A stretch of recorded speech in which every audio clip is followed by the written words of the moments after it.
best tool in fighting sexual abuse is breaking the silence. A lot of victims don't report it is because of the ramifications that they're going to receive from it. They don't want to cause trouble in the family, so they remain silent. When I was sexually abused, did I report it to the police? No. I just pray that people start talking, and I think once you start talking about it, and once it's uncovered, that's just the next step in stopping it. Breaking your silence. Talk about it.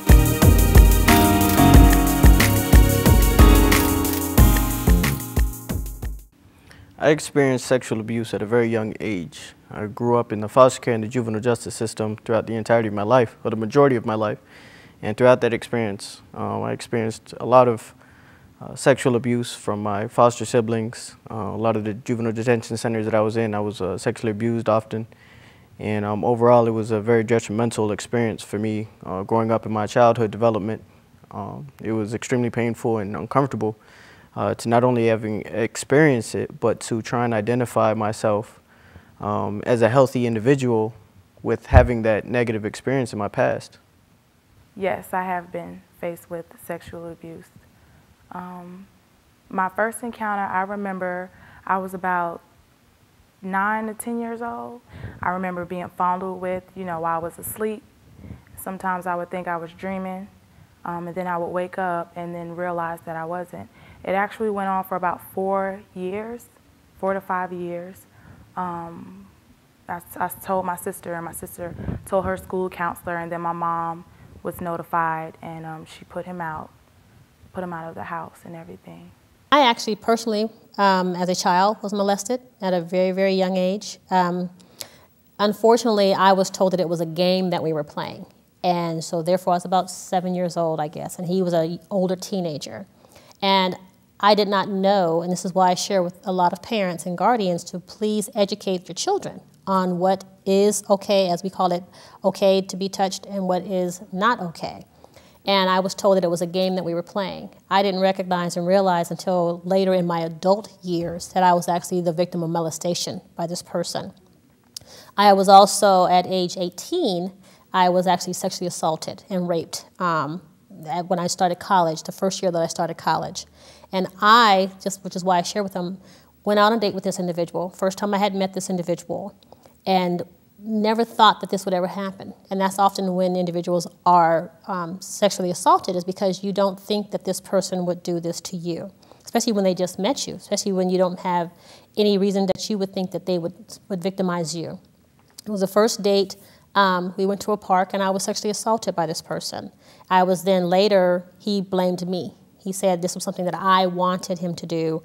And unfortunately, because of the embarrassment, because of the shame, because of the guilt, because of my religious beliefs at that time, I didn't report it. The statistics of sexual violence are many, and according to RAINN, which is Rape, Abuse, Incest National Network, 44% of all sexual assault cases are people under age 18. 80% are people under age 30. Over 213,000 rape assault victims have existed in our country within the year 2009. And unbelievably, 60% of all rape cases will never go reported. 15 of 16 rape perpetrators will never see the day of the light of a jail cell. I recovered from the sexual abuse with the understanding that I'm not a victim, the understanding that victims are helpless. And at the time I may have felt that way, but ultimately I'm not helpless, that I have power and I am powerful. Understanding that throughout my experiences, however painful, however uncomfortable, however tormenting it may have been having to go through those sexual encounters, ultimately I persevered. Ultimately I made it through there, and I am here today, very successful. And with that understanding, I recognize the innate ability to persevere through any circumstance, and that within myself, as within any person who's experienced something of this caliber, we understand that we have something, tenacity to survive within ourselves. And it's understanding that we've been able to come through this experience, and we're in the mindset that we're in today, that helps us to realize that there is a brighter future, and that we have something to look forward to, regardless of what we went through, regardless of the experiences that we endured. And so it's with that understanding that helps me to put one foot in front of the other and continue. It was a very long and strenuous process having to deal with the abuse that I experienced, having to really understand that, one, it wasn't my fault and I was blameless, that I'm not at fault for someone else's actions. Oftentimes, we tend to blame ourselves for the atrocities that are committed, the societal injustices that we have to go through, and we blame ourselves because sometimes we may not understand the circumstances, sometimes we may not understand the ideology of the other person who committed the atrocity. But it's the understanding that it's not our fault that helps us to, one, not only forgive the other person, but to, if we do blame ourselves, to ultimately forgive ourselves. Forgiveness is a critical instrument of self-preservation. Without it, we hold a level of resentment that we carry with ourselves throughout our lives, and it tends to manifest into the way we treat our loved ones. It's detrimental and extremely damaging to our relationships. And ultimately, in order to overcome, you have to forgive. How did I overcome it? I tried a lot of different things, you know, from alcohol to, you know, like I said, I'm still hiding when I got older. I actually put it behind, and it hit me at the age of 21, like, wow, like I'm hurt. You know, as a hurt child, hurt children turn into hurt adults. So I turned into that hurt adult. I tried to, you know, cover it up with, you know, drinking, clubbing, you know, just doing things, worldly things that I felt like, okay, well, this will help. You know, and actually I got to the point where I became suicidal, and I tried to take my life maybe about 3 times. First time with pills, second time I tried to second and third time I tried to slit my wrist. And it just came to the point where I just hit rock bottom. How did I overcome it? 2006, I was introduced to Berean Christian Church, and I joined. And I knew that just that energy and that feeling there, I knew that's what I was hungering for, that's what I was thirsting for, that's what I wanted. You know, that's what I've been yearning for at, you know, all of these years of being hurt. So as a result of that, how did I overcome it? How I overcame it was not only finding Jesus Christ, but forgiving, you know, everyone who's hurt me in that kind of way, you know, just period. I'm noticing that at this age, I actually went through something with a sibling of mine as well. And as of this year, last month, I was able to call him on his birthday and let him know I love you. You know, I didn't even have to say I forgive you because I felt it within. But I let him know, you know, that I loved him. And next month, I'm actually going to see my father. I haven't seen him since I was 5, and he's actually incarcerated for sexual abuse. He sexually abused one of his family members, and he's been incarcerated since 1998. But I'm able to put everything aside and behind me to let him know, you know, I forgive you. And at the end of the day, that is my father, and I must honor him. Oftentimes, the individual feels ashamed because they felt that they have now violated their spirituality. They have felt that they have had sex out of wedlock if they're not married to the person, or that they have committed some type of sexual crime.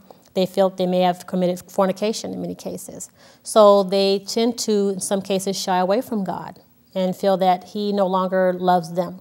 Some of them become angry with God because they feel that if he was really God, then he would have protected them. Some of them pull away from their church. Some of them also, by the opposite, may become more involved in church because they're trying to fill that void. They're trying to heal in some cases.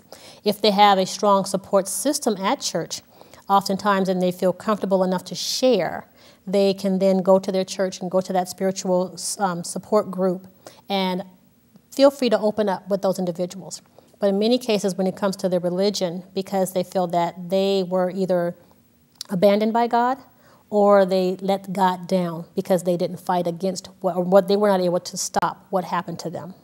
There are many different types of sexual violence, and the various types of sexual violence have to do with, first of all, defining what sexual violence is. Sexual violence is any time there is a sexual assault committed against an individual without their consent, or a person who can't give consent, a person who refuses to be involved. It is a crime. It is abuse. So when we look at the different types of sexual violence, we look at rape. We can look at rape can be a form of anal rape. It can be vaginal rape, which is an anal rape is sodomy. It can be pornography against someone's will. It can also be voyeurism. So the person who's a peeping Tom, and we might not think that it is something that is really going on, a peeping Tom is a form of sexual assault.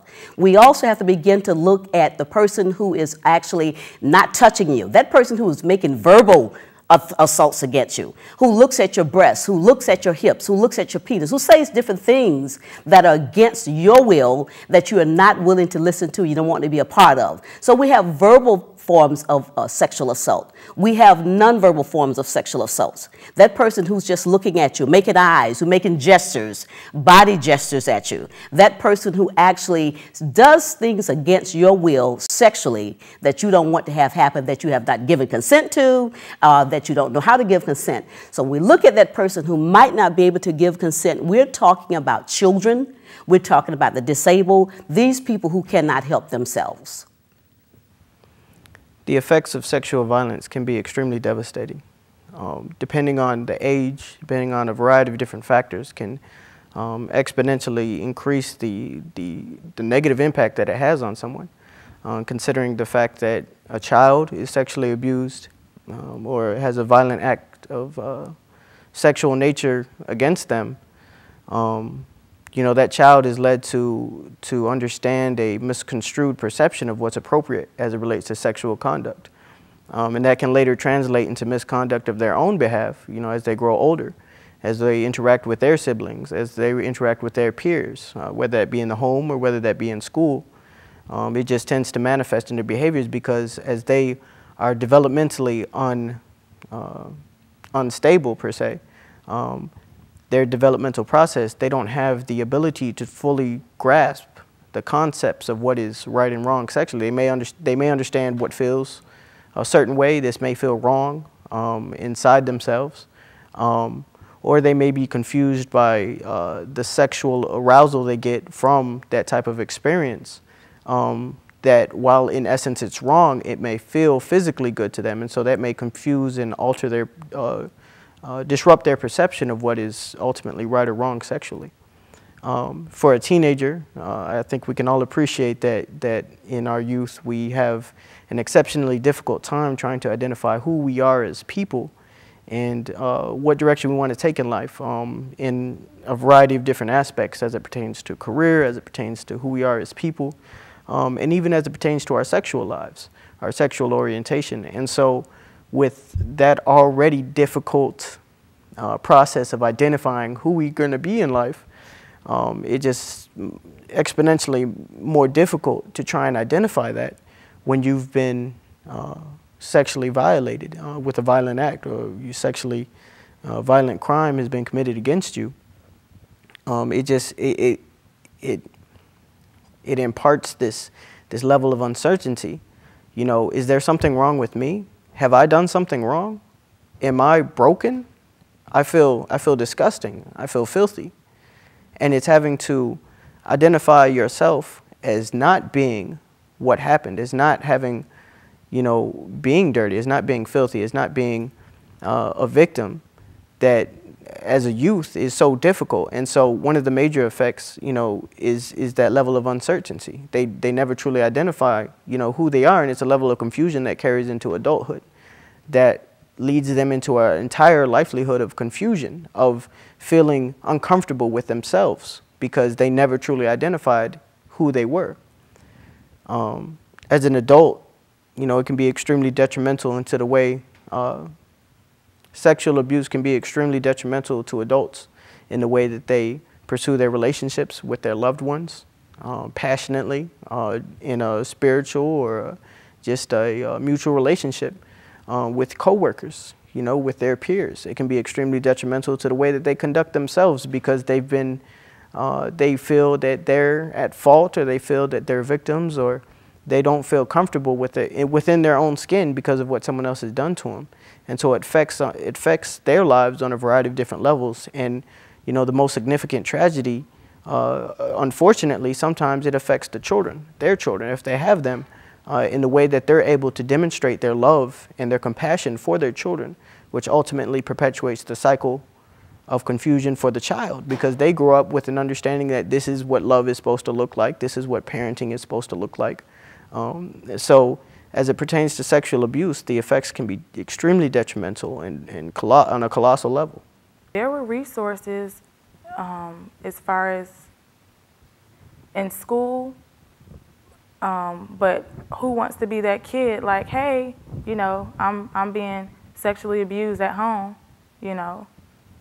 So, I mean, they're out there, but nowadays, I think that they should be more hands-on, maybe more one-on-one, as opposed to just coming to the classroom and just showing you these pamphlets. It should be more personal, you know, connect that bond with that youth child, so that they're able to, you know, trust you somewhat, or just, you know, let them know, so that they're able to trust you and have your loyalty as to where they can open up to let you know what it is that's going on, you know.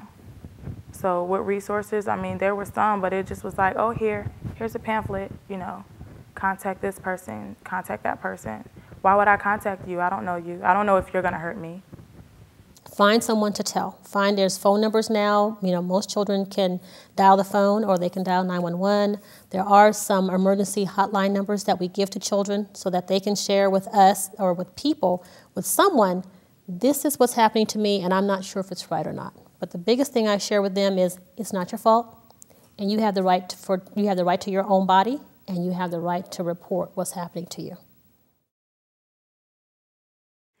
There are many leading causes of sexual abuse against children and adults. One of the first leading causes of sexual abuse against children and adults is the fact that we don't want to talk about it. As a society, we want to pretend that it's not going on.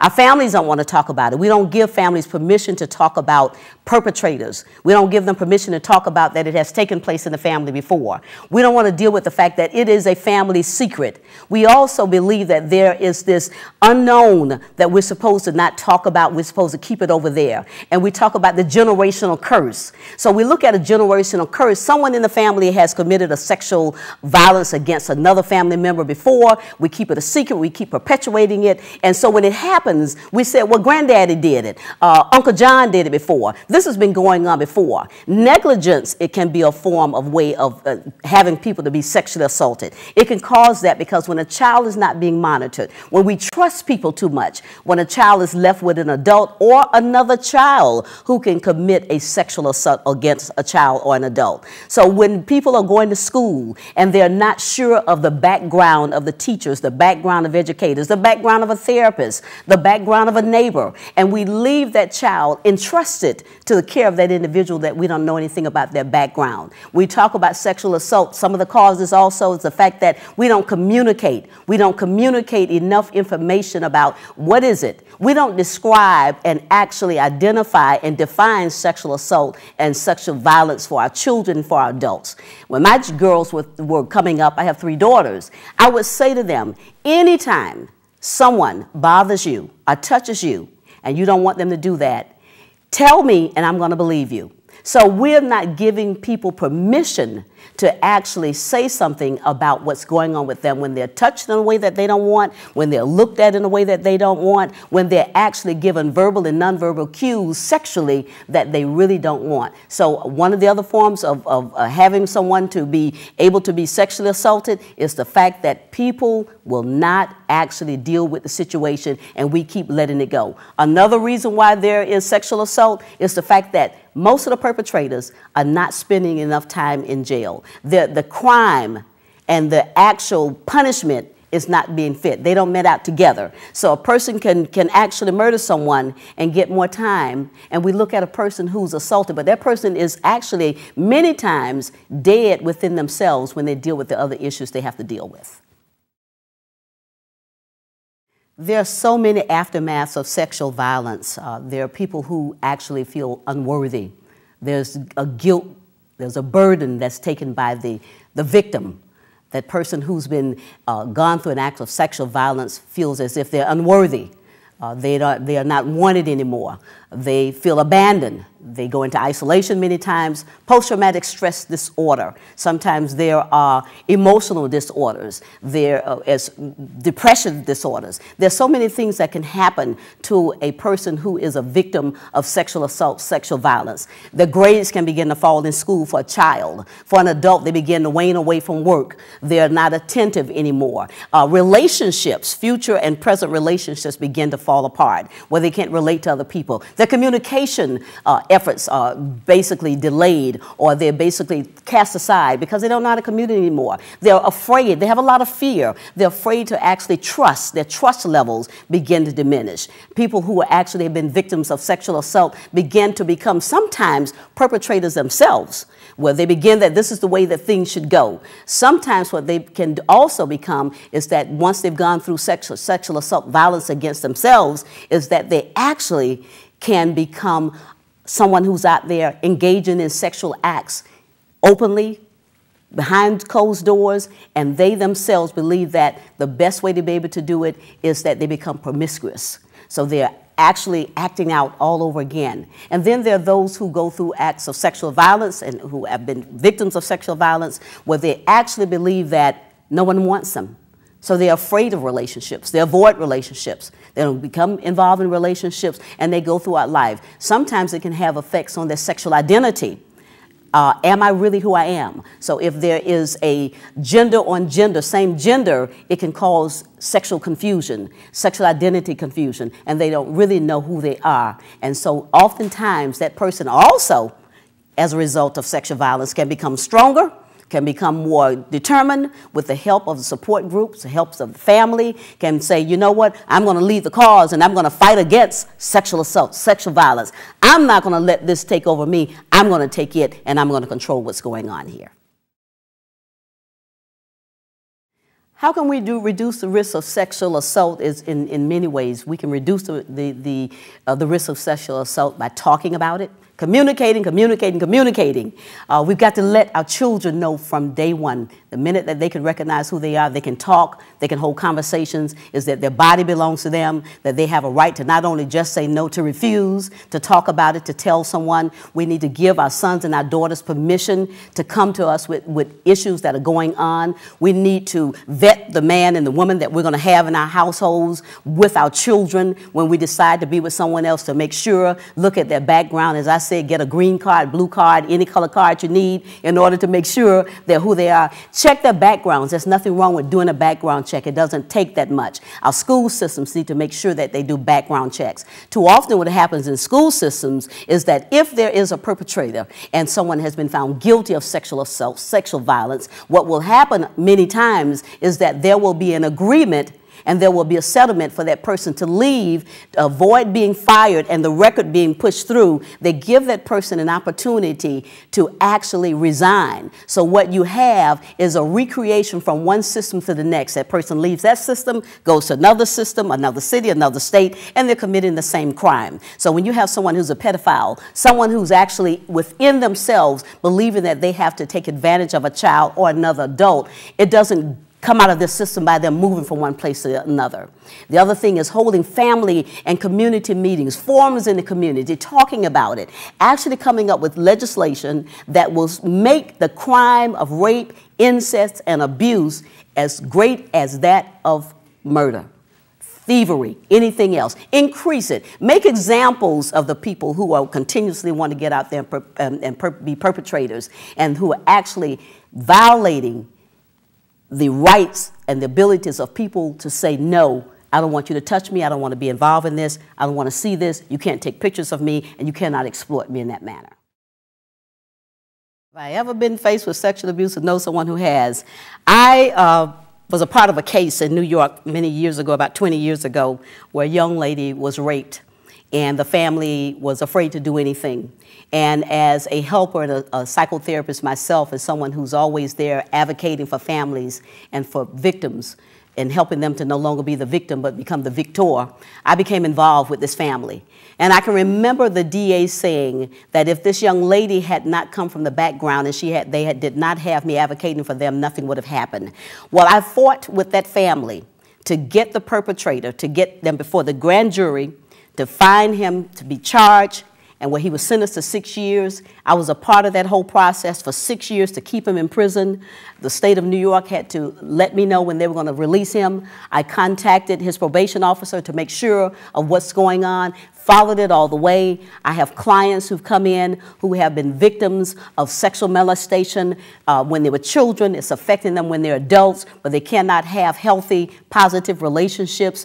Men and women, where I have men who are not for sure of their sexuality, who are afraid to tell someone because if it happens to a man, something must be wrong with him. Women are expected to be the ones who are victims of sexual assault, sexual violence. Men are not given permission to be able to say that they have been. It doesn't mean that something is wrong with them. So I have had the gamut from children in the household when parents have known about it but did not want to actually have anything to happen to that older one who violated that younger one. They covered up. They brought the secrets back out there again. They knew that Uncle Joe was there. Uncle John had done it. Aunt Sally had done it before. Those self-fulfilling prophecies. And so oftentimes when I have clients who come in who have been victims, either children or adults, I can see the havoc that it has wreaked on their lives and the effects that it's having on them. And it actually taxes on our tax dollars in society, because what we do, if it's not fixed at that particular time and dealt with, then we will pay dearly later in other ways that may come out and we might not see it at that particular time. The best tool in fighting sexual abuse is breaking the silence, breaking your silence. Talk about it. No more secrets. No more hiding it under the carpet, under the bed. No more skeletons in the closet, because skeletons after a while will begin to ramble. We have to bring it forth. We have to talk about it. We can't keep mum's the word. Don't let anybody over here know, anybody over there know. No, it needs to be front and centered. It needs to be talked about. There needs to be communication about it. Again, there needs to be small groups, large groups, community forums. It needs to be yelled on high. It needs to be yelled on low, in the valley, on the mountains, in the hills, everywhere you can. It needs to be talked about. It needs to be where the silence is no longer there. That's what perpetuates that whole issue of violence, sexual abuse, is because of the fact we're too silent about it. We don't want to talk about it. We act as if it's a crime on the person that it occurs to. We act as if it's some disease that we usually don't want to talk about. Until we break our silence, nothing is going to happen. Until we break our silence, the laws can't be changed. We need to be in front of the legislature. We need to go to D.C. We need to march on Washington. We need to march in our streets. We need to make sure that every time we look that there's a sexual violence against a child or an adult, that we come out in mass and we make some things happen. If we notice lately, more and more children are being sexually abused, sexually molested. They're treated as if they're just mere pieces of garbage. They're actually, once they're finished with them and had their way, they throw them in the garbage. We need to break the silence. We need to make sure that we're no longer going to be standing behind the curtain. We're coming from behind the curtain, no more behind doors and behind walls. We're coming from behind those doors and walls. We need to make sure that the pastor talks about it in the pulpit. We make sure that he acknowledges, and the church is to stop hiding things and pretending it's not going on. Help the churches to stop with the secrets. The churches need to break the silence and talk about it from the pulpit, and we need to talk about it in the boardrooms, and we need to talk about it when we're amongst ourselves in the bedroom, so when we're with our children, they know exactly what's going on. Have a plan. Come up with particulars as to how this is going to be done. But overall, get rid of the secrets. No more hiding. No more pretending that it doesn't exist. The major thing is breaking the silence.